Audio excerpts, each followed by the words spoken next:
ध्यान से देखो इधर। इस्कीमिक हार्ट डिजीज को सबसे पहले हम समझते हैं कि इस्कीमिया क्या होता है। जानते हो इस्कीमिया क्या होता है? मतलब कि आपकी ब्लड में ऑक्सीजन कमी हो जाए। This is the ischemia is the condition, this is the lack of oxygen and nutrition.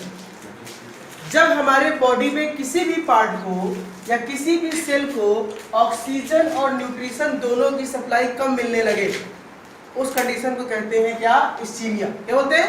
Ischemia. अब देखिए, ऑक्सीजन न्यूट्रिशन पहुंचाता कौन है? ब्लड। भाई ऑक्सीजन आता है लंग से बाय द रिस्पायरेशन, न्यूट्रिशन आता है हमारे इंटेस्टाइन से बाय द डाइजेशन। दोनों कौन लेता है? ब्लड। और ब्लड ले जाके शरीर की सभी कोशिकाओं तक ऑक्सीजन न्यूट्रिशन पहुंचाता है। लेकिन अगर हमारे ब्लड में ही ऑक्सीजन न्यूट्रिशन की कमी हो जाए, या हमारा ब्लड किसी पर्टिकुलर पार्ट में या किसी भी पार्ट में आपके ऑक्सीजन और न्यूट्रिशन की सप्लाई नहीं कर पा रहा है, तो उस कंडीशन को बोलते हैं इस्कीमिया। और उस इस्कीमिया के कारण बॉडी में जो जो बीमारियां होती हैं उनको कहा जाता है इस्कीमिक हार्ट डिजीज। क्लियर हो गया? आई रिपीट कि हमारे बॉडी में जब ऑक्सीजन और न्यूट्रिशन की सप्लाई कम हो जाती है, उस कंडीशन को कहते हैं इस्कीमिया। और इस्कीमिया कंडीशन के कारण हमारे बॉडी में जो जो बीमारियां होती हैं उन सभी बीमारियों को कहते हैं ischaemic heart disease, short form में IHD। 3 बीमारियां होती हैं मोस्टली। पहला हमारा होता है, नंबर 1 हमारा होता है एंजाइना पेक्टोरिस। बहुत इंपॉर्टेंट क्वेश्चन एग्जाम में आता है, एंजाइना पेक्टोरिस। ठीक है। दूसरा होता है हमारा मायोकार्डियल इंफ्राक्शन।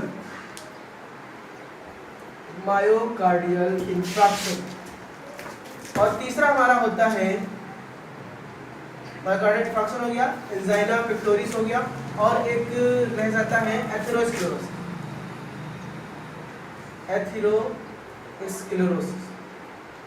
ये 3 बीमारियां क्यों होती हैं? ये 3 बीमारियां होती हैं IHD के कारण। यानी अगर हमारे बॉडी में इस्कीमिक हार्ट डिजीज हो जाए, हमारे बॉडी को प्रॉपर सप्लाई न्यूट्रिशन नहीं मिल रहा है, उनसे ये 3 प्रकार की बीमारियां हो सकती है।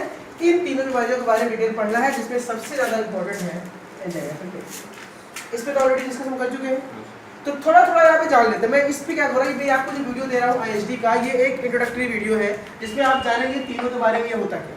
और इसका कंप्लीट डिटेल, इसका कंप्लीट नोट्स मैं आपको लिखाऊंगा नहीं, मैं आपको इन तीनों पे वीडियो अपलोड करूंगा, उस पर पूरा नोट्स ऑलरेडी प्रिंटेड रहेगा, उसको आप लोग लिखिए खुद से।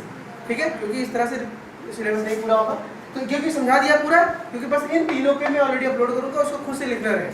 जितना काम हम कर रहे हैं उससे 2 काम आपको करना पड़ेगा, तभी आप जल्दी पूरा हो सकेंगे। ठीक है? तो तीनों को समझ लेते हैं। What is angina pectoris? Angina pectoris क्या होता है कि जब हमारे हार्ट में हमारा हार्ट क्या कर रहा है, पूरे बॉडी को ऑक्सीजन और न्यूट्रिशन सप्लाई नहीं कर पा रहा है, बात करिए IHD की, सप्लाई नहीं कर पा रहा है, तो क्या होगा, हमारे जो यहाँ के मसल्स हैं वो धीरे धीरे काम करना बंद कर देंगे, तो बॉडी में पेन स्टार्ट होता है।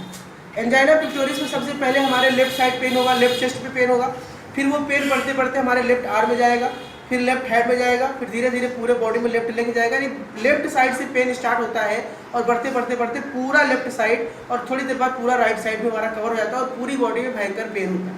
इसी बीमारी को कहते हैं एंजाइना पेक्टोरिस। फिर मैं बता रहा हूँ कि हमारे जब बॉडी में प्रॉपर ऑक्सीजन और ब्लड की सप्लाई नहीं होगी, उस केस में क्या होगा कि हमारे पूरी बॉडी में लेफ्ट साइड में पेन स्टार्ट हो जाएगा, दर्द शुरू हो जाएगा इस सप्लाई की कमी के कारण। उसे बोलते हैं हम लोग क्या? Angina pectoris. क्लियर हो गया? इसमें कंप्लीट नोट्स, कंप्लीट डिटेल, सब कुछ, sign, symptom, aetiology, function, complication, disease, सारा हम लोग क्या करेंगे इस स्लाइड में देंगे। उस स्लाइड को आप लोग नोट कर लीजिएगा।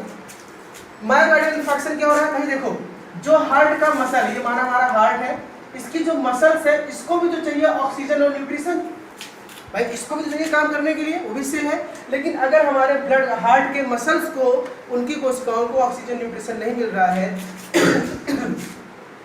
तो वहां पे होने लगता है नेक्रोसिस। नेक्रोसिस वर्ड जानते हैं आप लोग?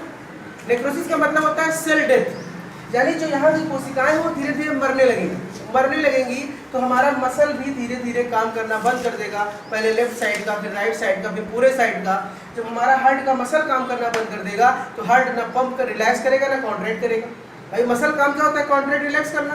जब हमारा हार्ट के मसल्स ही खराब हो गए, सेल नेक्रोसिस हो गई और मसल हार्ट पंप करना काम कर बंद कर देगा और हार्ट फेलियर हो जाएगा, उस बीमारी को कहते हैं मायोकार्डियल इंफ्राक्शन। यानी मायोकार्डियल का होता, मायोकार्डियल होता muscle, heart of muscles of heart. हमारे हार्ट की मसल में इंफ्राक्शन हो रहा है, डैमेज हो रहा है, इन्फेक्शन नहीं है, इंफ्राक्शन। जिससे डैमेज हो रहा है और हमारा हार्ट काम करना बंद कर दे रहा है। ये इंट्रोडक्शन है इसका।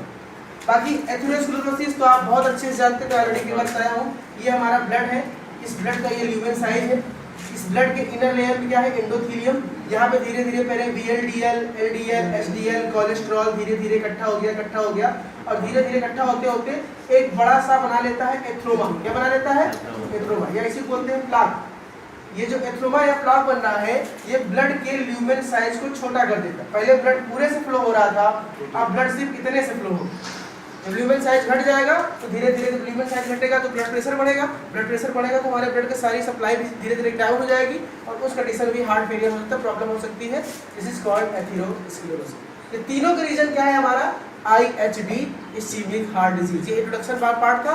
इन तीनों पार्ट के बारे में आपको स्लाइड्स दे दूंगा, ठीक है? उस स्लाइड को आप पूरा नोट कर लीजिए, क्योंकि लिखाएंगे नहीं उसको हम बारी बारी से। उसके पूरी डिटेल, उसकी एटियोलॉजी, साइन और सिम्टम और इसके कॉम्प्लिकेशन, यही आपको लिखना है। याद समझ में आ गया ये?